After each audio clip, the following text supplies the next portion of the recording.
Hello, friends. This is Dave Hurwitz, executive editor at ClassicsToday.com, here with an ideal list. We haven't done an ideal list in a very long time because in order to do an ideal list, you need a finite group of works, more or less, usually by a single composer, or sometimes we can group them by ideal, like romantic violin concertos and skip composers and find a bunch of iconic works. And, I really enjoy doing these ideal lists because the point behind an ideal list is to suggest a group of recordings for which there are no weak links. Not necessarily the best ever, not necessarily my however recommendations, but to give you a sense of what's out there and to pay more attention to the music than to the actual recording. In other words, these are all excellent recordings. They're perfectly great. If you have them, you'll be very happy.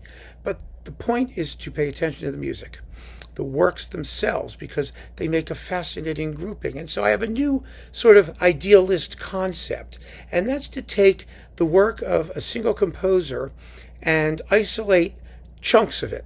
Chunks that are related somehow. They're either related chronology by a natural chronological subdivision, or by a theme, or a particular stylistic period in the composer's life. I mean, that way we can take very prolific composers quite often and boil them down into digestible bits, and I can make some really hopefully useful and handy recording recommendations for you. And so as an example, the exemplar of what we're doing, this first in the new Idealist series, it's the works of Dvořák's American period, which lasted only about 3 years, from 1892-ish to 1895-ish, but it had a dazzling impact on Dvořák's own musical style, and also on American music subsequently, which is a whole nother discussion. It's an impact that only now is beginning to be realized and acknowledged in the Me Too era, because Dvořák, of course, said that American music had to look toward African American music and Native American music if it was going to if there were ever going to be a wonderful national school of American composition, which of course didn't go over very well.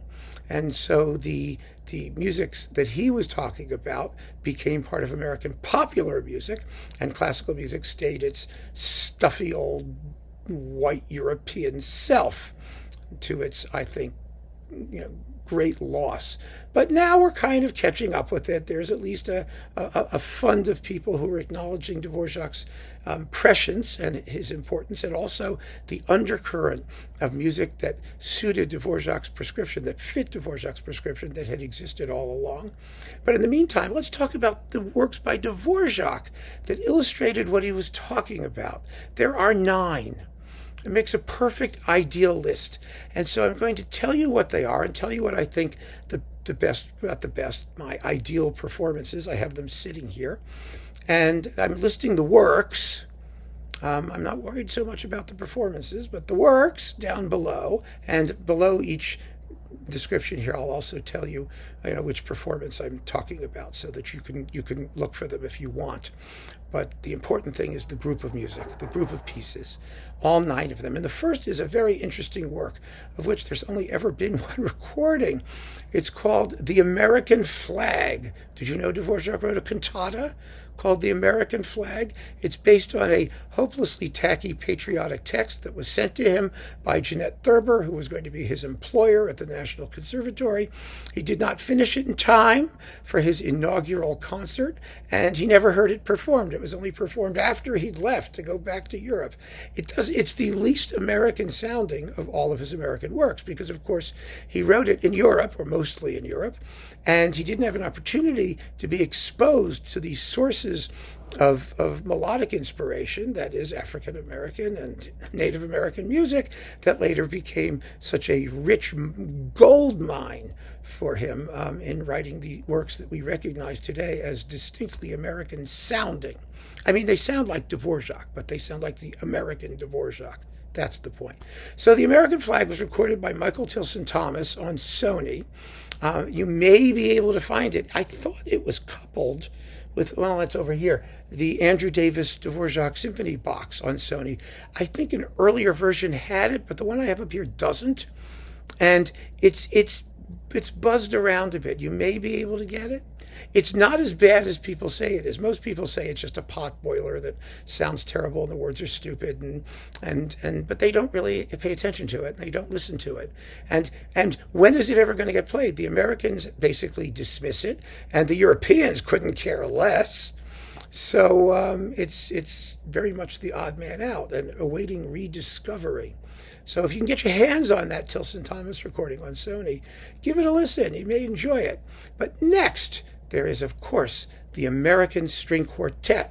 And I have a wonderful performance here. That's the String Quartet number 12 with the Juilliard Quartet.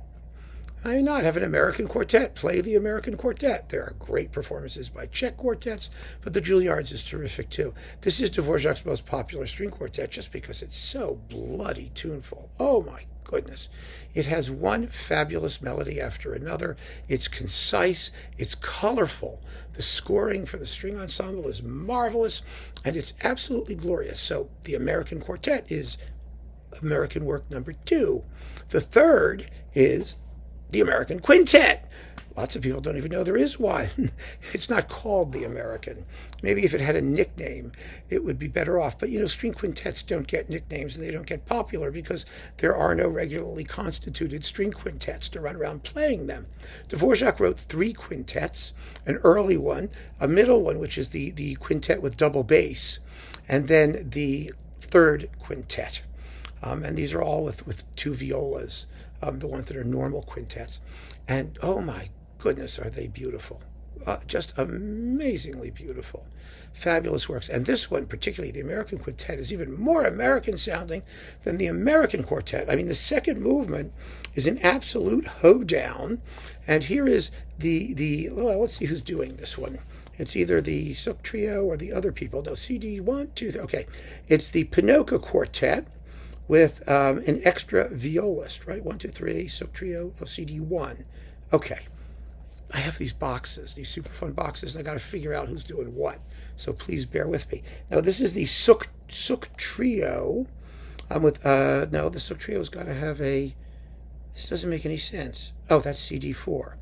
CD 1 through 3. Yes. Okay. I see. Yes. Thank you. It's the Pinocchio Quartet with an extra violist. That's what it is. Try and figure out, I know. So there you go. And I want to play you the second movement, the scherzo, at least the opening of it. It is a hoedown. It's the first classical hoedown that I've ever heard. It's just marvelous. So here it is, the String Quintet number 3. It's Opus 96. It's in E flat major, and it's just amazingly American.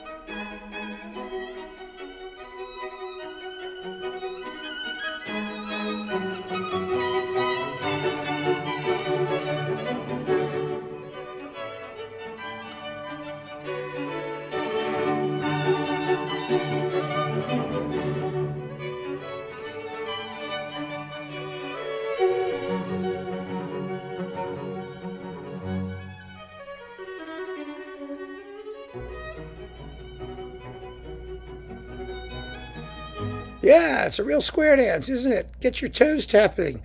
Fantastic piece. Absolutely fantastic. So the wonderful thing about this type of idealist, I think, is that you get works in different media. It's not just all concertos or all symphonies, or it's a mixture. We've got chamber music, we've got orchestral music, we've got formal, 4-movement, suite, classical forms thing, we've got other kinds of things, and we have vocal music. Dvořák's great vocal work from this period was the biblical songs, which are still in the repertoire of like Protestant churches everywhere, and Catholic churches too. They are basically psalm settings. There are 10 of them, and he orchestrated 5. And I have an absolutely beautiful performance. This is also part of that Supraphon Dvořák set, which will feature here rather prominently because they're extremely handy to have, especially, I have individual recordings of all this stuff too, but a lot of that's in the overflow room. So let me tell you who's doing the biblical songs. And now I'm going to look at the booklet so I don't sound completely stupid. Here they are. For solo voice and orchestra, there are 5 of them. And they are, in this case, performed by biblical songs. Jindřich Jindřák, baritone, with the Prague Symphony Orchestra under, let's see who's doing this. Is it Václav Smetacek? Seems to be, for the most part. And if it's not, doesn't matter. This is where you get them, in this box, and you'll be able to hear them. They're beautiful settings, sincere, humane, lyrical, wonderfully warm psalm settings, and you really should know them if you don't. They're great. They're absolutely great, and like I said, they're still performed pretty regularly. And they were also works of Dvořák's American period, but they do not sound like the rest of his American music. This is his religious music, and that was its own style as well. I mean, Dvořák had what he considered to be appropriate media for the work at hand. And so the biblical songs are in their own style. And oh, they're so lovely. So after the biblical songs, well, the New World Symphony, we have to talk about that. There are a million wonderful performances of the New World Symphony. I have this one, Dochnani and Cleveland. I just pulled it out of my wonderful New World pile, which is like this high. I mean, this set of 7, 8, and 9 is one of the great Dvořák sets in the history of the universe. It's a fabulous performance of the New World, wonderfully played, beautifully recorded, and I love it, and I don't need to say anything more about it because the New World Symphony, we all know. But the next one is really fascinating. These are the Humoresques for solo piano. I mean, everyone knows them, right? Da da da da da da da da da da da da da da da da da. All I can tell you is I did a separate video on the Dvořák Humoresques, and you should watch it because the Humoresques represent the birth of American popular song, practically. I mean, the tunes are so close to Tin Pan Alley music, and you realize that this mixture of Eastern Slavic, which in America was primarily the province of Jewish composers like Irving Berlin and George Gershwin and those people, and African American music, which was also part of it, equally important, and they got mixed up, and out of this came American popular song. And you hear it so clearly in these Humoresques. This is Radislav Kvapil. This is the complete piano music in that Supraphon series. But they are just delightful pieces. And I can't go into it in more detail, but I do urge you to watch my video on the Humoresques because they are gems. And harmonically, they're harmonic studies. And they're studies in blues harmony and things like that before we even knew what that was. And you'll recognize things in them and from your life. And you can say, well, look, this is one of the places where they started. Just fabulous little works. And they are also part of Dvořák's American experience. And after the Humoresques, there is the Sonatina for violin and piano. This is a simple, lovely work, heartfelt and charming, full of Americanisms also, that was written for his kids to perform. It's written for amateurs in the best sense. And let's see, I have it here, and I'm going to tell you also in this Supraphon edition, you can get Yitzhak Perlman doing it. Most violinists looking for chamber music at some point hit the Dvořák Sonatina. He did not write a lot of music for violin and piano. There's the romantic pieces, the 4 romantic pieces, the Sonatina, and then arrangements of things. But in this particular case, this recording is, Pavel Sportzel, with Peter Jerzakowski piano on Supraphon. I mean, I may write these names down below here if I can figure out how to spell them. But they're very, very fine performances. The Sonatina is just a delightful jeu d'esprit. Can you see how wonderful it is, though, I think, doing idealists of this type?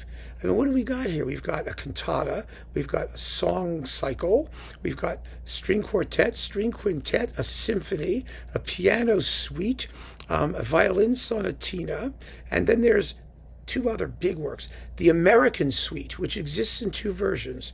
It's also just called the Suite in A. Actually, it was originally written for piano solo, but Dvořák orchestrated it. And it's almost always performed and heard in the orchestral version, to the extent it's heard at all. There are two really fine performances of it. Well, there are more, but two basic ones that I enjoy very much. One is Antal Dorades on Decca, which was formerly coupled with the Kirill Kondrashin New World Symphony, which is fabulous. I mean, if you can get that disc, you're in business. And the other was this one by Libor Pešek. And it's with the Royal Liverpool, I think, in this particular performance. It was either that or the Czech Phil. I can take a look here and see if it'll tell me. Yeah, it's the Royal Liverpool Philharmonic.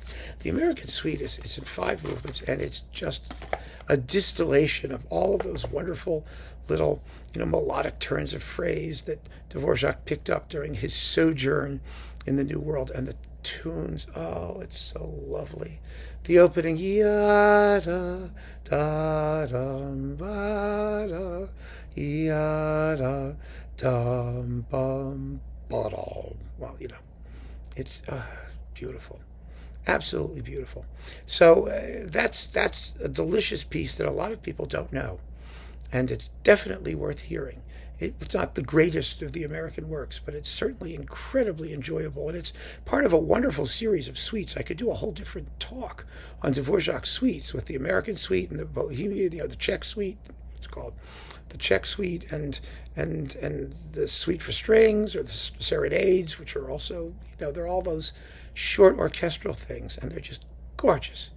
Absolutely gorgeous. So that's well worth hearing, the American Suite. And last but not least, what some might regard as the greatest of all of his American works, the Cello Concerto. Yeah.